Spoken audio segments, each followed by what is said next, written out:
Welcome to the Fall 2020 Ladies Big Book Study Recording Series. My name is Kimberly and I am a recovered alcoholic. I am the facilitator of a tri-weekly Big Book Study for ladies only, and we record each session so we can share the knowledge along with you.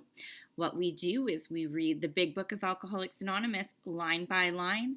We pause on each page and have discussion time to share our experience, our strength, and our hope on each page. You are more than welcome to follow along in this series and do the work of the steps of the Big Book of Alcoholics Anonymous. If you do need support at any time, please reach out to me in the Contact Us area of my YouTube channel, and we're happy to provide you with support. The online recordings are open to men and women. Do not be discouraged, gentlemen. Our ladies' point of view may offer you a different perspective. So welcome. I hope you enjoy. Clicked my little button, and here we go. All right, ladies, we are continuing on in the Big Book of Alcoholics Anonymous, and we are on Chapter 5, How It Works, which is found on page 58. And which is read at just about the beginning of every meeting you'll ever attend. And it goes like this. Rarely have we seen a person fail who has thoroughly followed our path. Those who do not recover are people who cannot or will not completely give themselves to this simple program. Usually men and women who are constitutionally incapable of being honest with themselves. There are such unfortunates. They are not at fault. They seem to have been born that way. They are naturally incapable of grasping and developing a manner of living which demands rigorous honesty. Their chances are less than average. There are those, too, who suffer from grave emotional and mental disorders, but some of them do recover if they have the capacity to be honest. Our stories disclose in a general way what we used to be like, what happened, and what we are like now. If you have decided you want what we have and are willing to go to any length to get it, then you are ready to take certain steps. At some of these we balked. We thought we could find an easier, softer way, but we could not. With all the earnestness at our command, we beg of you to be fearless and thorough from the very start. Some of us have tried to hold on to our old ideas, and the result was nil until we let go absolutely. All right, we're going to break it down. So in that first paragraph, it starts with rarely. It should say never, but we want to not make people scared and run away. We rarely see people fail who have thoroughly followed this path. I personally have never seen someone fail who has thoroughly followed this path. People who do not thoroughly follow this path fail. They relapse all the time. But if you thoroughly follow this path and do what we ask you to do, I have never seen a person fail. It goes on to tell us who does and does not get well. Who gets well? Those who follow our path. Who doesn't? Those who do not. And usually it's people who cannot be honest. Honest is in that paragraph 3 times. And then it talks about certain people. Those who are constitutionally incapable. I've heard a lot of people in meetings and they've shared, I'm one of those people who's constitutionally not capable. It's usually referring to people who have wet brain or people who have severe mental disorders, not people who are just unwilling or not open-minded. Most of the people who do not get this program are people who are not willing and who are not open-minded. That's just how the cookie crumbles. Most of us are capable of being honest. We just aren't. And so it comes down to that willingness to thoroughly follow our path. Then it tells us what we're supposed to share. Our stories, so those of us who have recovered, when we're talking to you, are meant to share in a general way, not an in detail drunkalogue, in general way, what we were like, what happened, and what we're like now. Pretty simple. What it was like in a general way so that other people can relate. If I'm too detailed in sharing what I'm like, I will exclude people because they'll say, I'm not like that. I didn't do that. So if we're general about what we're like, more people can go, oh yeah, I was more like that. So for instance, if I'm talking more about the way I felt or the way I acted in a general way, people can relate to feelings. I never was a homeless street addict or alcoholic living under a bridge. So if I hear someone sharing that, I'm going to say, I'm not like that. That's not me. But if I hear people saying about how hopeless they felt, or how useless they felt, or how depressed they felt, I can relate to that.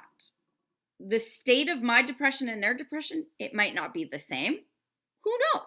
But I can relate to the feeling of being hopeless and depressed. If you have decided what you want, what we have, that is all we need to do to commence on this journey. Hear someone share their experience, strength, and hope, and say, I want that. Then we need to be willing to go to any length to get it.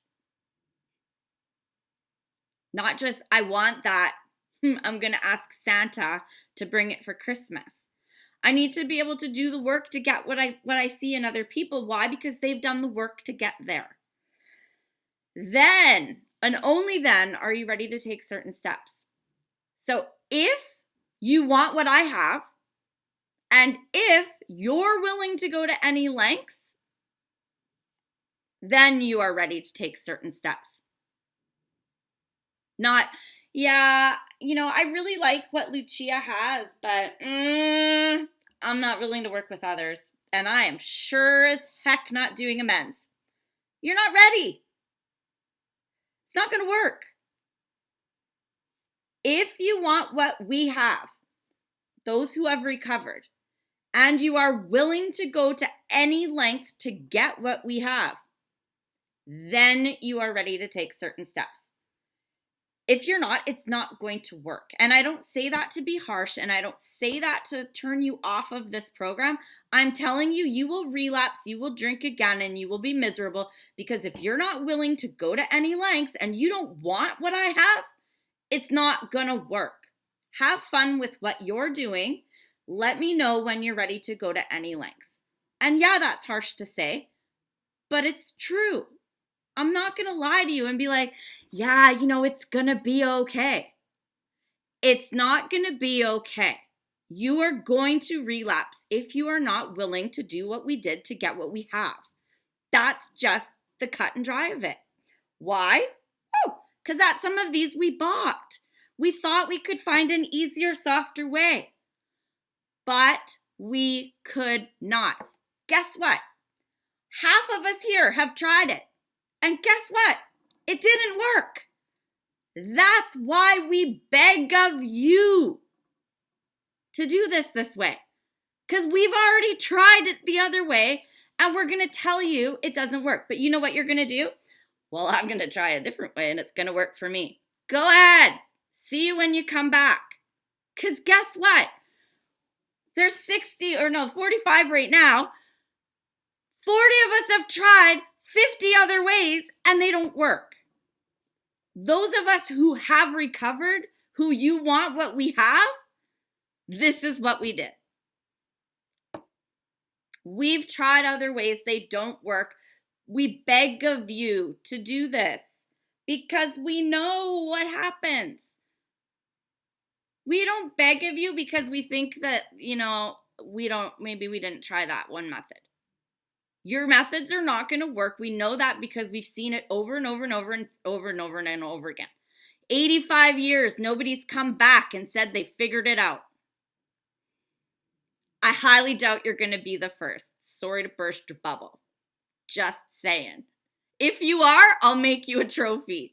But I'm telling you right now, 85 years, no one has come back and figured it out. So you're not going to be the first. And I'm sorry if that's a huge blow to somebody in this room, but it's the facts. That is why this is written the way it's written. And that's why nobody's changed it after 85 years. It's because nobody's figured it out yet. But guess what? This that we're begging you to try works. Never have we seen a person fail who has thoroughly followed this path. I've seen a shit ton of people fail who has not followed this path thoroughly. A shit ton. You hear them every time. Hi, my name is so-and-so and I'm coming back. It's my 3rd time in treatment this month. Yeah, no shit. You didn't thoroughly follow our path. No surprise. And I'm not being hard and I'm not having a chip on my shoulder. I am begging you. This is me begging you, trying to smash the delusion you may have that something else is going to work. It's not. And guess what? If it does, they'll probably put you in the book, but it probably won't. Fern.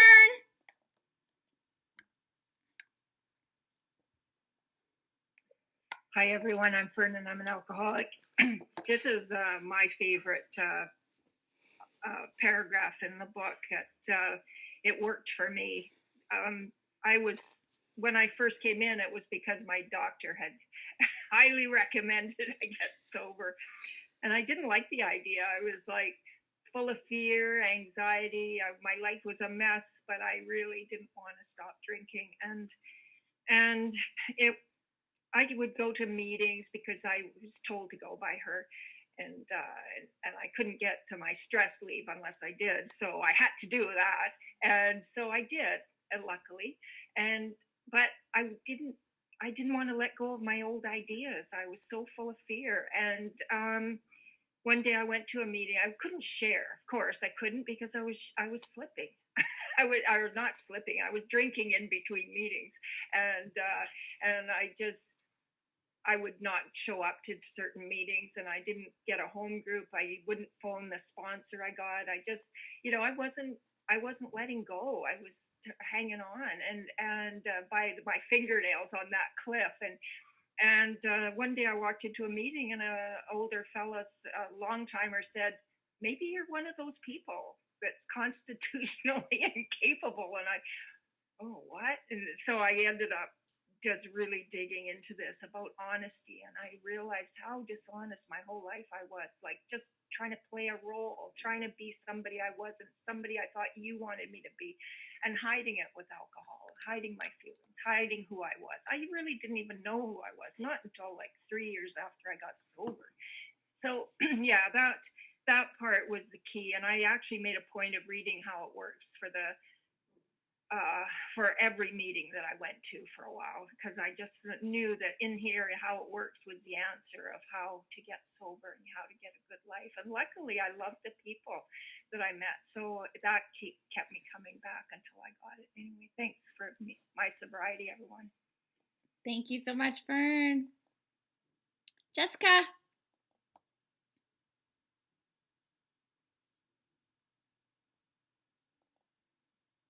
Unmute. Thank you. There you go. You there? Yep. Holy crap, lady, you are on fire today, man. You are like nailing the head, man. Holy shit. Sorry. Holy gosh, that was good. My bad. My apologies.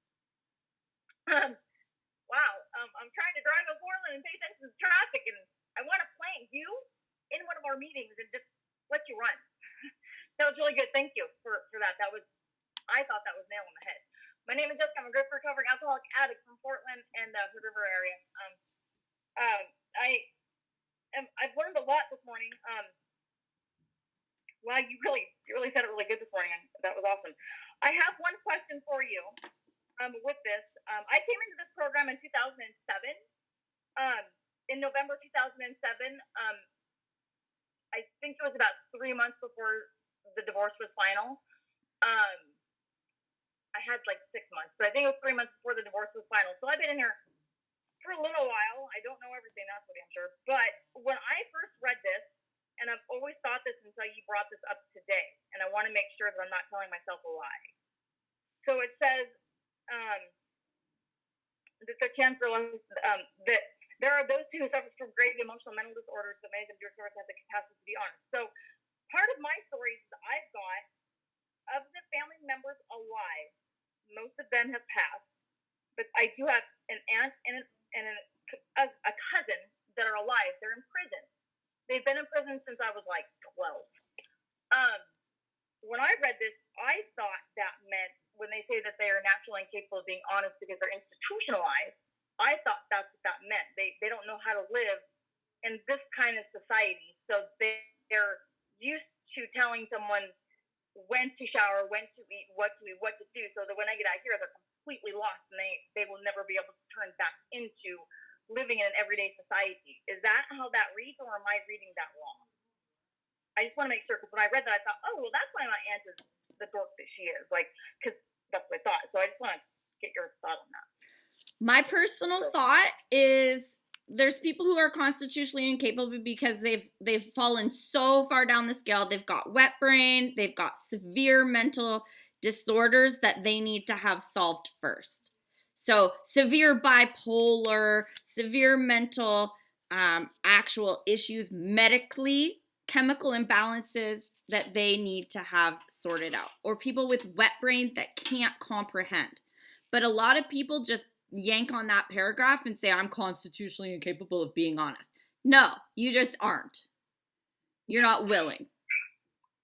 You're funny today, man. I've heard guys share that at the podium. If you can drive a car, you're constitutionally capable of being honest. If you can't drive a car, you're probably that type. It's just people aren't honest, like literally. And other people might have a different opinion, but if you can brush your teeth and get up out of bed in the morning, you're able to be honest. Like there has to be some. So when they get out, sorry, go ahead. Yeah, go ahead. I didn't mean to cut you off. I'm sorry. No, it's okay. Go ahead. So I think when I met them, I was like 7. I was still in a foster home, and so the 3 times that I've seen them, they've gone back into prison within months of being out. So they're not institutionally dumb. They're just making the same stupid mistakes. They're not willing there, and they don't want to turn. They're not willing. They're not willing. If you can get up out of bed, put your clothes on, brush your teeth, rob a bank, and drive a car, you have the capability of being honest. You just aren't. Okay. If you are institutionalized because you can't feed yourself and you're wetting yourself, I'll give you a break. Yeah. Right? That sucks, yeah. If you're not, let's be honest. If you're not shitting your pants, you can be honest. Yeah. And you hear people, and it's like, okay, you're just not willing. That's all it is. They're just not willing to be honest. It takes a lot to be constitutionally incapable of being honest. It takes a lot. And usually there's people that maybe have bipolar. Like I always go to bipolar because it's the easiest for people to relate to. You need to treat that first. Someone who has... The bipolar wouldn't make them, the bipolar or the depression that they say they have and suffer from isn't making them make the stupid choices to get them back into prison, correct?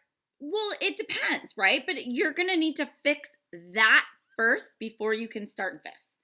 You need to, like, if there is a chemical imbalance in someone's brain, you need to treat that first. 100%. Yeah, I agree.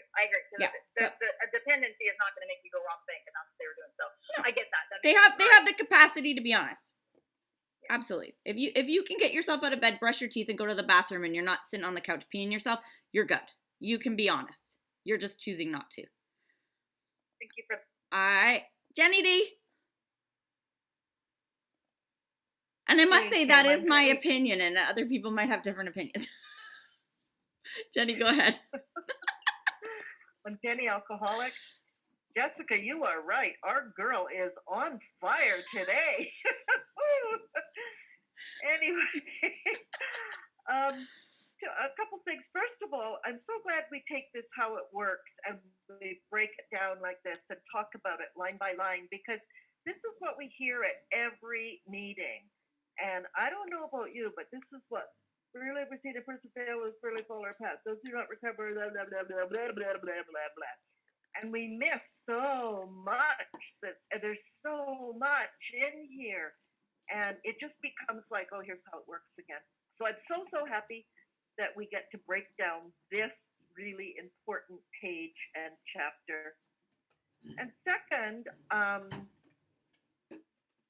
I am one of those people that there's not a lot, but I am one of those people that came here and didn't relapse. I thoroughly fucking followed this path, pardon my language, because I had to, and also because I'm a people pleaser, and I was a terrible people pleaser, and I did not want to disappoint the people in AA, so I did what they told me. But most importantly, I would hear people at meetings say things like, oh, if you hadn't had a relapse, you're probably not a real alcoholic. And, I'd be like, am I a real alcoholic?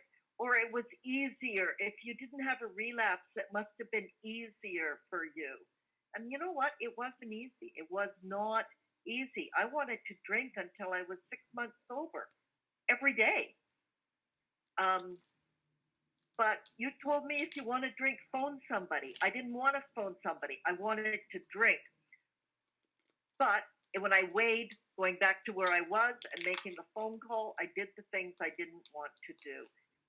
And I think that's the big difference is I did the things I didn't want to do.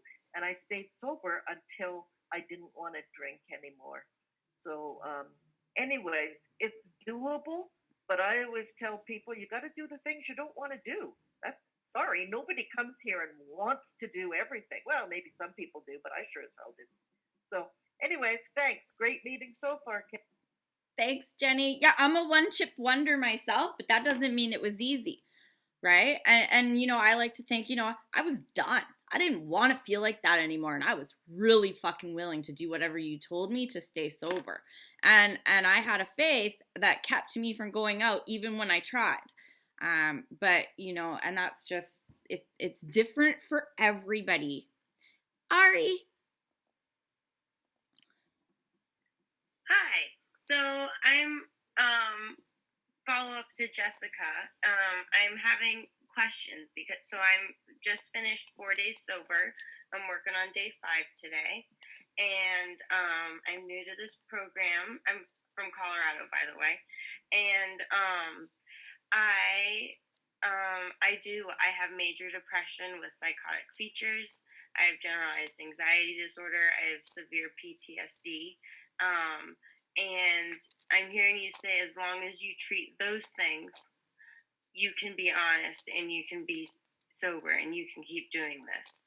And I don't want to get discouraged by this paragraph because I have those things. And I am treating those things. I'm going to therapy and I'm following my psychiatrist's orders and taking my meds the way they're prescribed instead of abusing them. That's part of what led me to AA is I drank too much and didn't take my meds the way they were prescribed.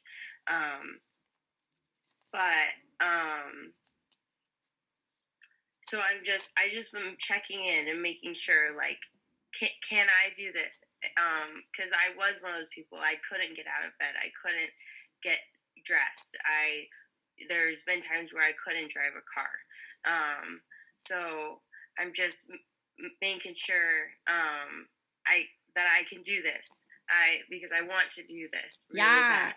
So really quick, yes, you can. And I'm going to tell you one thing is exactly what you're doing is right. You're 4 days in. You haven't got that leveling out yet. It takes a while, but you'll start to feel better. And don't think because you're feeling better that you're okay, right? You're feeling better because you're doing all the right things. So we need to keep doing those things.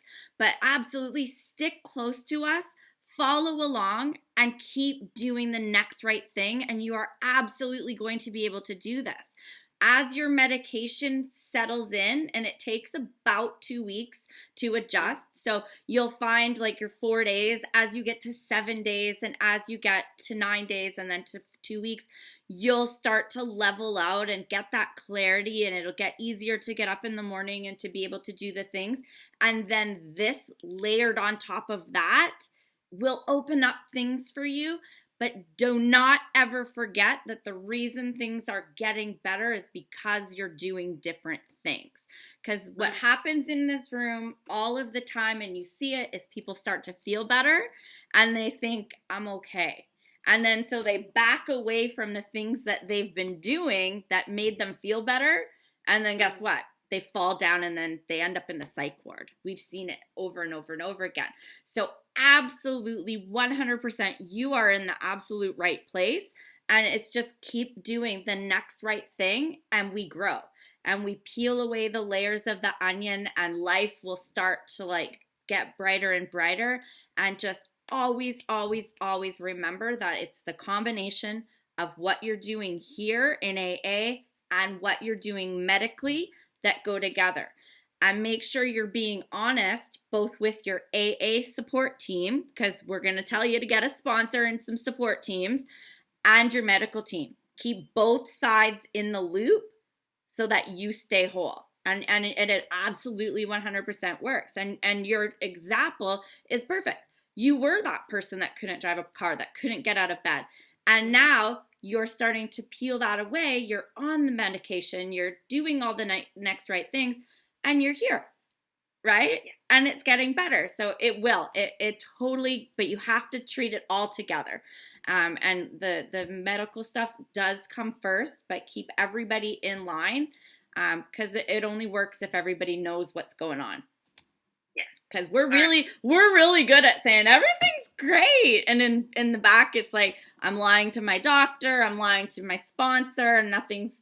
But if we're telling everybody what's going on, we're being honest, and we're able to get the help we need. So yeah, you're absolutely in the right place, and you joined us at a perfect time. Yeah. It seems like God had His hands on this one. He always does. He always does. I'm so glad you're here. Awesome. And check out the chat, because you'll find lots of awesome ladies that will support you too. And just keep joining us, because yeah, this is a good place to be. Bonnie T, I'm probably out of order, but that's how it is on my screen. Sorry, guys. Hey, Kim. Hi, everybody. My name's Bonnie. I'm an alcoholic. I wasn't going to share this until the last gal shared. And sometimes I think it's good for a person to hear their story. So I just got out of the psych ward. I was in there for 8 days. I have had major depressive disorder and complex PTSD since I was 21. And what I have to say about it is, I have to, Kim, you're absolutely right about you need both parts. You need the medical part, and you need the program part. And the program part, boy, oh boy, if you have a clinical mental illness, this program is a freaking godsend. Because if you have an illness like that, it's really hard to learn how to live life. Right? Because there's all this other stuff going on that anyways, I guess my point here is, for that gal, I'm sorry, I've forgotten your name, is like sometimes I will fall down the rabbit hole. And because it's episodic, even though I have to take medications and everything else, that doesn't mean that I'm always in the psych ward. I've been in the psych ward for years, but every now and then you fall down the rabbit hole. But when you're down in the rabbit hole and you still have that program, and if you get to the place in your program where you do have a higher power, let me tell you, it's a saving grace. So yeah, we can get well, even if we have some pretty serious clinical situations. And so just stick around. Your life will get better. You have a path to live your life. And I personally had to have a path. I had no idea what the hell I was doing. There was a lot of drama all of the time and everything else. So, like, just bless this program and what it's given me. And you know, yeah. And Kim, your advice was right on. I just wanted to here I am, even though I was in the psych ward. I've depended on my higher power in there. So that's what I can say. Absolutely. Thanks, And I Mom. mean, I have seen the most impossible people do this program. People that, like, I don't give up on anybody. I have women, and I know there's some people in the room that know me from my area that know some of the women that I support.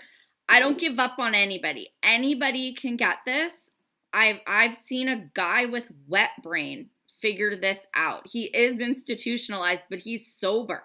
So, like, I think it's bull if someone says that they can't get this. I have seen the most impossible people try and succeed. And even if they don't get sober, I've seen their lives improve, right? Like, it's different for everybody. It's just amazing. Vanessa. Hi, Vanessa, recovering alcoholic. So I've had generalized anxiety disorder since I was 8 years old. Used to pull my hair out. And as I got older, I found that since alcohol was a depressant, it would make me feel better. However, after you go through anxiety and depression and you add that depressant on top of it, it just makes you so much more sad. And I think we can all relate with that completely. It just makes it heightens it to a next level to make you more sad is what it brought for me. So I was like, well, this sucks. Like, this is the worst ever. And then your anxiety, the anxiety the next day is like next level because you already have those underlying conditions. So when I cut out the booze, I still have those things, but I go, okay, I'm really scared right now. Something's really making me panicky, or I'm having a memory lapse or something. But when you stay away from the booze and you practice this, it gets rid of that too.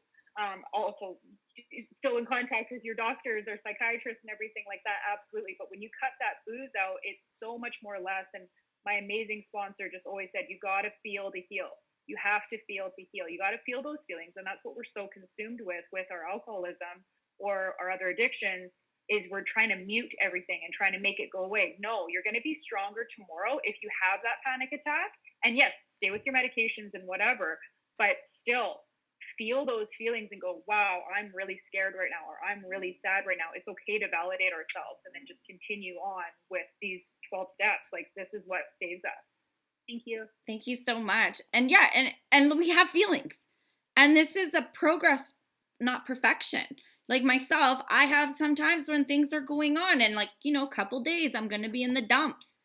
I'm a lady. We got hormones that happen once a month and we get wiggity, and it's okay to feel funky sometimes, but we can talk about it. And we have a solution now to help us not get into the funk where we don't get out of bed and we don't eat and we go down that slippery slope anymore. So, it's progress.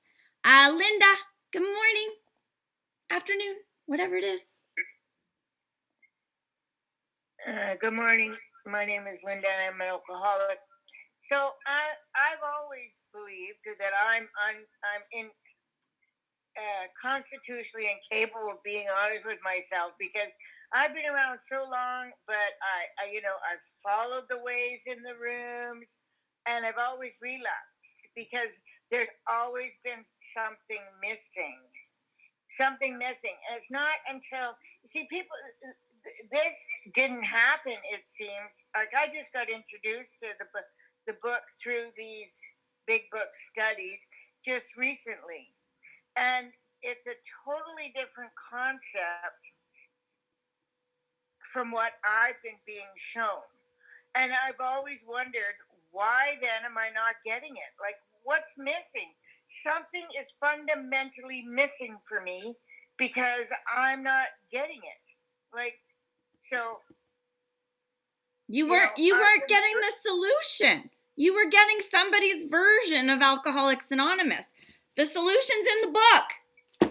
If Yes, someone in but Alcoholics Anonymous is not showing you the solution in the big book of Alcoholics Anonymous, you're not getting our solution. simple as that, right? Simple as that. My Okay, way. This is what I'm doing. No, you know what? I do this book. I transmit this book. I show people this book. This is Yes, the solution. It's called Alcoholics Anonymous. right? Yeah. I'm already being rejected because I say I want to attend these meetings rather than meetings, that people are always in their emotions, whining about the cat, whining about the dog, whining about this. My way, my day. No wonder I don't want to go to meetings. Yeah. Welcome to the solution of Alcoholics Anonymous. Stick around. If it's making you feel better, those people can kiss your ass, right? Yeah. Like, literally, I go to meetings where they share about their dead cats and they don't call on me to share. Why? Because I talk about the big book and God. Well, guess what? That's what this program's about. Yes. Your dead cat's not going to make me feel better. If this is making you feel better, stick around. Yeah. So, and then the last one was a woman told her husband she had an affair on him because she was making amends. And he's like, oh my God. Yeah, don't take advice from that lady. Yeah. Yeah. So I'm glad to be here, and I'm glad you're showing us what it says in the book line by line. Well, that's what it says. It says, rarely have we seen a person fail who has thoroughly followed our path. This book was written to show you that path. So why would you do anything else? Because nobody goes by that book. Well, then they're not in, then the meeting shouldn't be an AA meeting. Just saying. Because it's kind of, this is the Alcoholics Anonymous book that our fellowship is based on. If you're in a fellowship that doesn't follow this book, it's not Alcoholics Anonymous. Y'all can call me if you disagree, but I mean, seriously. I don't know what else to say about that. This is the book. This is the program. Yeah. It's worked. And that's what I want to learn. Yep. So I'm glad you're here. Gloriana.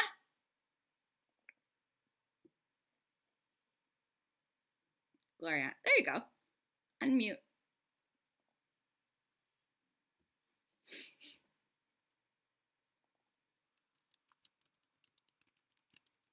Gloriana? Where'd she go? Okay, can you hear me now? Yes. Okay, hi, you're spot on, Kimberly. I send love and light to you. I have my little mini big book here with me. It's easier to travel with work. I'm at work. And I just want to say, yeah, for sure, it has to do with honesty and willingness. And I posted something in the chat. One of my great sponsors in my life and great teachers, she was a psych nurse, a head nurse, a psych nurse. And she had a tragic crime incident happen. And then shortly after, she miraculously survived a shooting. And then she had a psychotic collapse, and she was court ordered to be put in. And this is after many years of sobriety. It was court ordered to be put away, and she went away to some of the heaviest places. You know, she transformed her life with her higher power, with God and the big book. And she was one of the best sponsors. She was the one that I mentioned last night. She taught me about the true concept about petitioning God in prayer. You know, petitioning properly, the idea of for the greatest good of all concerned, because even though we pray for something, or that's a different topic, but doesn't always mean that it's really what the best thing is. However, so I have relatives that have had that issue of continual relapse, and one of the things that I definitely see is that it's denial, it's the dishonesty, all that other stuff. It's the refusing to do what we do, and the old saying is, do what we do, and you'll get what we have. And also, keep it simple came to mind when you were sharing before, Kimberly, about the idea that it's in the book. And yeah, there are a lot of meetings where people just want to whine and they're just stale as shit. Pardon my French. That's why I come to 164. I was talking about it with my husband and just saying, and then I turned a couple of other Jersey people onto it. And, they're on fire with it because they feel like, wow, I'm hearing solutions. I'm getting a chance to talk about the big book. I'm getting a chance to learn what I didn't learn. I mean, I sat for 10 years in a big book meeting, and it was, some things I'd remember. It was good, yes, but I wasn't really underlining, and these light bulbs weren't going off, and that's the way it is for me personally. It's the light bulbs going off. And then, last but not least, also to echo what you said, Kimberly, as far as certain people go, you have to just say the hell with it, because there's a lot of people that they're not that well, and they can't quite click with where you're coming from, and that you aspire to have better things, and they're kind of stuck, and they just want to sit around and do that two-step polka forever. And that's just not my recovery. That's why I'm here. It's attraction, not promotion. I'm attracted to this, what you all have. I love you. Love you, Have a blessed Glow. Friday. Thank you. Thank you. All right, let's keep going. Remember that we deal with alcohol. Cunning, baffling, powerful. Without help, it is too much for us. But there is one who has all power. That one is God. May you find him now. Now. Half measures availed us nothing. We stood at the turning point. We asked his protection and care with complete abandon. Alcohol, cunning, baffling, powerful. Without help, it is too much for us. That has shown itself time and time and time again. I'm never, ever, ever, ever going to do it again, yet here I am, all lit up again. This is my 10th time in Alcoholics Anonymous. No shit. It's cunning, baffling, and powerful. Without help, it's too much for us. It tells us we're going to relapse. Without help. Who has power? God. Doesn't say anything else. God. Like we read on page 46, that higher power, which is God. Your conception is your conception. Call it whatever it is. Pick your colored extension cord. Plug into the power. Just know that that power bar is God.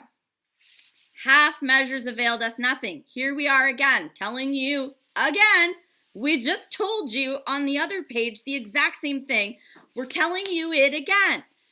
Half measures availed us nothing. We've tried other methods. They don't work. We've tried to half-ass it. It doesn't work. You think this point is important because we're telling you it again. Half measures availed us nothing. Us, the collective of those who have already recovered. So we've already tried other ways. Again, we're telling you it doesn't work. We stand at the turning point. Here's your turning point. What does the previous chapters tell us? We stand at this point and we have two options. One, to blot it out to the bitter end, or two, choose a spiritual course of action. So again, we're standing at a turning point. Pick your poison. Do you want to get better or do you want to suffer? Okay, you want to get better? Great, let's go. We asked his protection and care with complete abandon. Did you do that? Have you ever invited God in and asked for his protection and care? Hey, God, my name's Kim. I'm going to choose to do this. I'm making a decision. I want to change. Could you please protect me and keep care of me? Invite him into this process now. Now. Do you want it? When do you want it? I want it now. When do I want my shoes to come from Amazon? Now. When do I want a nice car? Now. When do you want sobriety? Oh, maybe next week. Now's not quite good. I like this guy first, or, I gotta make sure I'm good first. Frig it. If I want a cheeseburger, I want it now. I don't even want to wait for Skip the Dishes to bring it to me. I gotta drive and get my cheeseburger now. But sobriety, no. Get it now. What are you waiting for? You're gonna die. All right. Anybody on that little blurb? Shall we continue? All right. Bev, go ahead. Unmute. Just real quick to point out the word abandon. It's an important word, and he's using it in other places in the book, one in particular. But to abandon is to give over unreservedly or without restraints. So that means entirely, completely. Like, no, it's like your stop fail with the reservations. No lurking notions or reservations. We have to do this 100% completely. 100%. We have two options. Go on to the bitter end or die that way, or we can recover and choose this spirit. People are like, well, I don't know. I want a little bit of this and a little bit of that. It doesn't work. This isn't a buffet. You eat or you don't. I like it. So here are the steps we took, which are suggested as a program of recovery. It doesn't say these are only suggestions. I friggin' hate it when people say that. Oh, well, the steps, they're just suggestions. No. Here are the steps we took, we who have recovered. This is suggested as a program of recovery.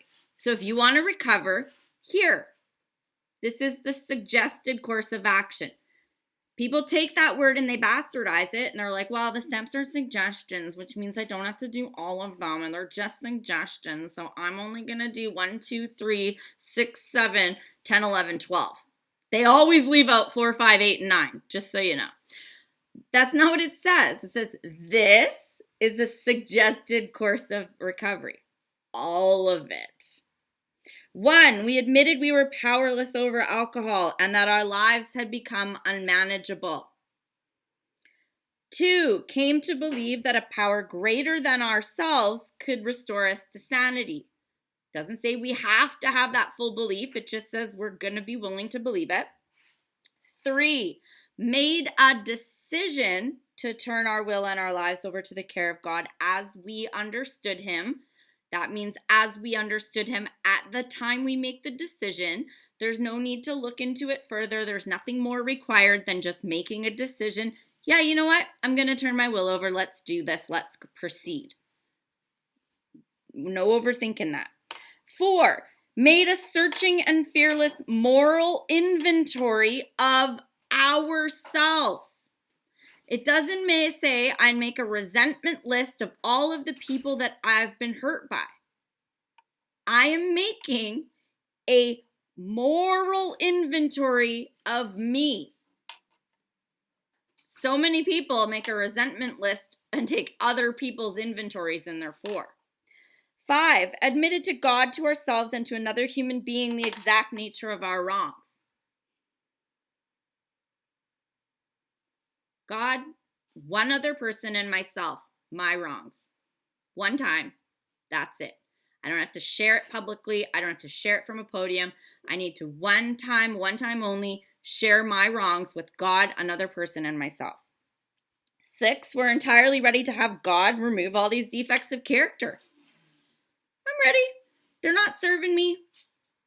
Pretty simple. 7, humbly asked him to remove our shortcomings. Who? God. Do I have to do any work in these steps? No, we'll get to that. There are only 2 chapters. I want to get rid of them. Ask God to remove them. All right, moving on. Made a list of all persons we had harmed and became willing to make amends to them all. These are all the people I harmed by the conduct in my life up until this point.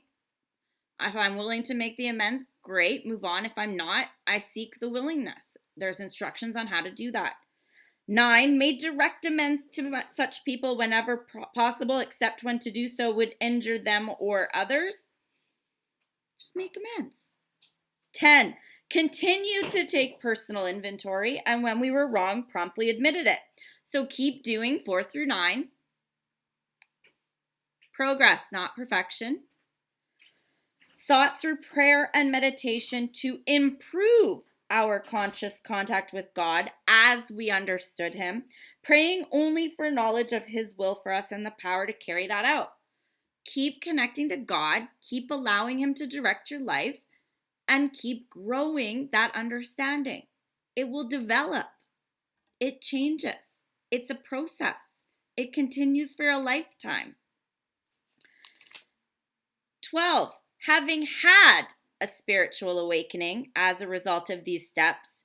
We tried to carry this message to alcoholics and practice these principles in all of our affairs. Having had a spiritual awakening as the result of these steps, tried to carry the message to other alcoholics. This message, these steps, spiritual awakening as a result of doing this work. If you haven't done this work and you're not carrying this message, you're not practicing step 12. Your message, your way, has no business in step 12. I can say it here, and I'm happy to defend that. But it says, having had, if you have not had a spiritual awakening, you have not done this work, and you should not be carrying this message. And if you're not carrying this message, you're not carrying the AA message, so you should not be saying you're practicing step 12. It kills people. I am sorry if that offends anybody, but it's the truth. And practice these principles in all of our affairs. We do not live in step 11. We do not live in step 10, 11, and 12. We practice all these principles in all our affairs. I don't practice steps. I did a set of steps. I learned the principles. I now practice them all in all my affairs. My parenting, my business, my recovery, my family relations, my relations in the community. I don't live in a step. I live in the design for living, all of them collectively. What it looks like on a day-to-day basis is different. Some days I rely heavily on prayer and meditation because life is tough. Some days I need to look and do a thorough personal inventory because something's gone wrong. Some days I'm making amends because someone's popped up in my life and I've realized that I need to make an amends. And other times I'm just living in the light, doing the next right thing, carrying this message by my conduct, by the way I handle myself with grace and dignity. And sometimes I'm just trying to be a nice person because I'm having a bad day. It varies. But I am trying to practice all these principles in all my affairs. Let's finish it off and then we'll discuss it. Many of us exclaimed, "What an order! I can't go through with it." Do not be discouraged. No one among us has been able to maintain anything like perfect adherence to these principles. We are not saints. The point is that we are willing to grow along spiritual lines. The principles we have set down are guides to progress. We claim spiritual progress rather than spiritual perfection. Our description of the alcoholic, the chapter to the agnostic, and the personal adventures before and after make clear 3 pertinent ideas. A, that we were alcoholic and could not manage our own lives. B, that probably no human power could have relieved our alcoholism. And C, that God could, if he were sought. So that other chapter there, I'm not perfect, but I've learned something. Humility.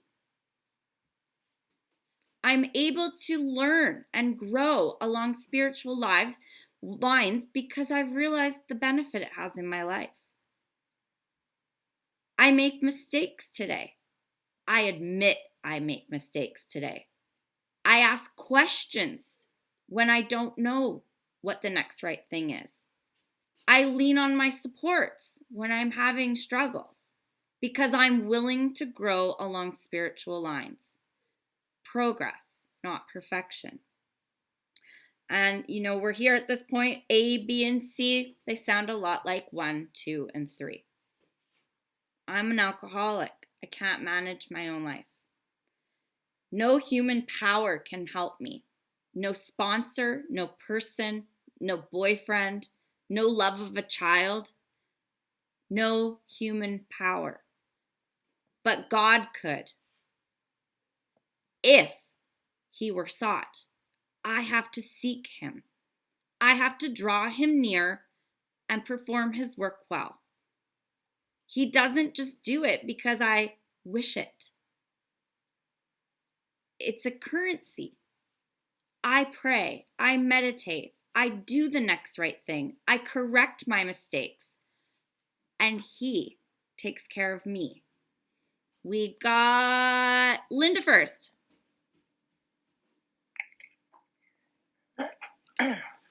So I just wanted to ask why people have such a hard time, and it says it in the book, and they react when you say you're recovered. You know, they just have an issue with that. And so. Because they haven't. Oh. Once you've recovered, you're recovered, and you want to tell people because you want them to have what you have. It's in the book. It's in the book. 23 times it says recovered. 28 times it says recover. And it only says 2 times recovering. Oh, wow. It does not say we are cured. It actually tells us we are not cured. Well, that's pretty simple. It's a simple program. They really hate it when you're recovered, and they hate it when you're happy, joyous, and free, and they hate it when you talk about God in the program, yet they're in Alcoholics Anonymous. Ask them. Why do you not like that word? And usually it's because they don't understand. Oh, I know. Somebody said, "Oh, I don't ever say I'm recovered because that's a pretty slippery slope." Yeah, if you're not working a program, it sure is a slippery slope. I can say I'm recovered because I've worked this program in my life, right? I apply these principles to all my affairs, and I rely on my higher power. And he's got my back.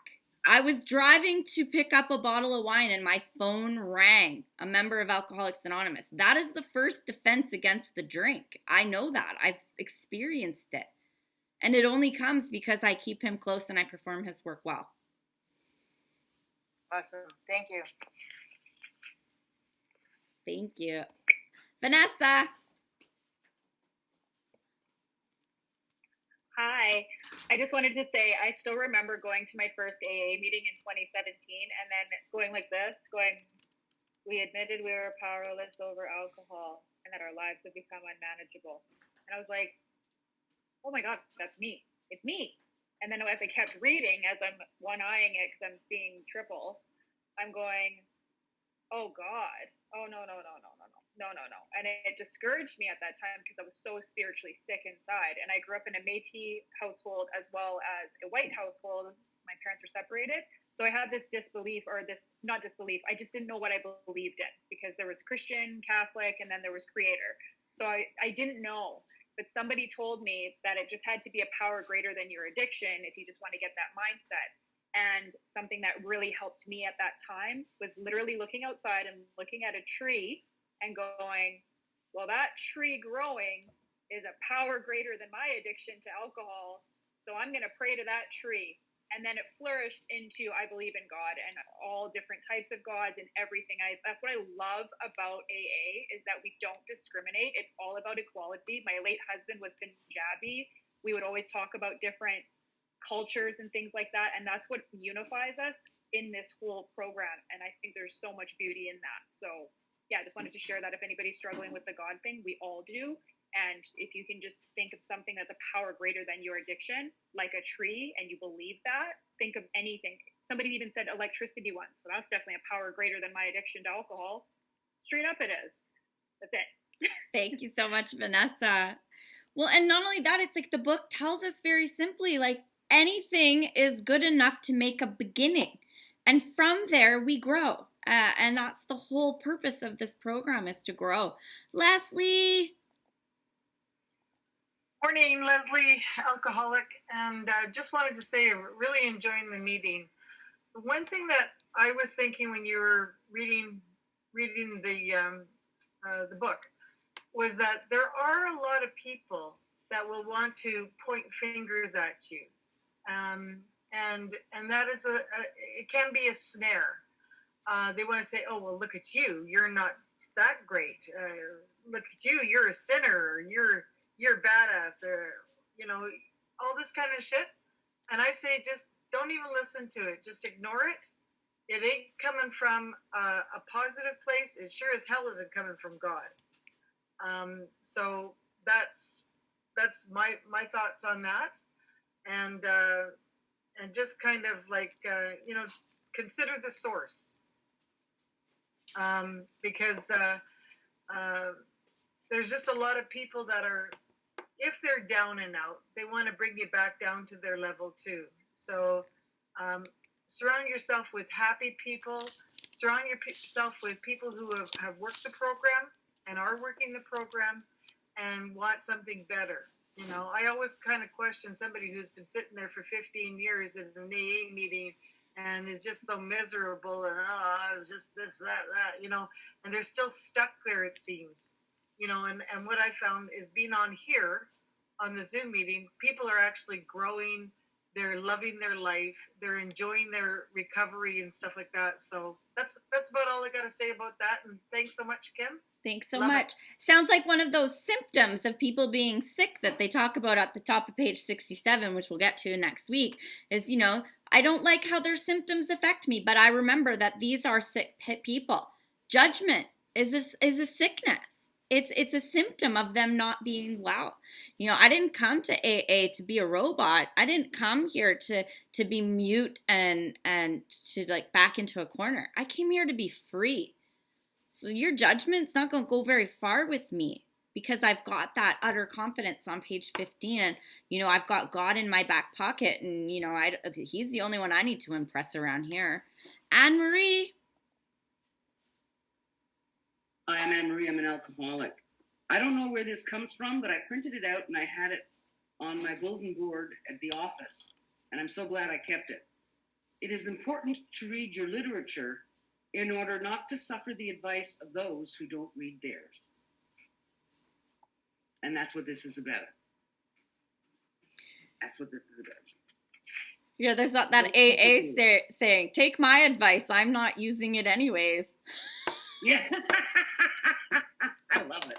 It's like, that's great advice. Do you do that? Oh, well, no, it doesn't apply to me, but you should do it. I'm like, okay. All right, ladies, look at that timing. Bang on. Let's close out with the Serenity Prayer. We got